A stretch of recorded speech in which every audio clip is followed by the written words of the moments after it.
بسم اللہ الرحمن الرحیم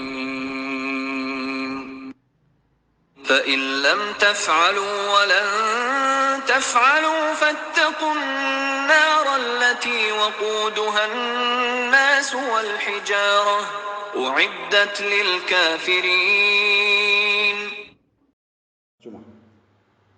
تو یہ کام کر کے دکھاؤ، لیکن اگر تم نے ایسا نہ کیا، اور یقیناً کبھی نہیں کر سکتے، تو ڈرو اس آگ سے جس کا ایندھن بنیں گے انسان اور پتھر، جو مہیا کی گئی ہے منکرین حق کے لیے۔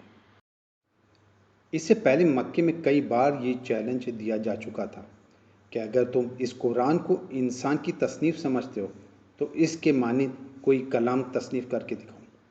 اب مدینے پہنچ کر پھر اس کا اعادہ کیا جا رہا ہے۔ اس میں یہ لطیف اشارہ ہے کہ وہاں صرف تم ہی دوزخ کے ایندھن نہ بنو گے، بلکہ تمہارے وہ بت بھی وہاں تمہارے ساتھ ہی موجود ہوں گے جنہیں تم نے اپنا معبود و مسجود بنا رکھا ہے۔ اس وقت تمہیں خود ہی معلوم ہو جائے گا کہ خدائی میں یہ کتنا دخل رکھتے تھے۔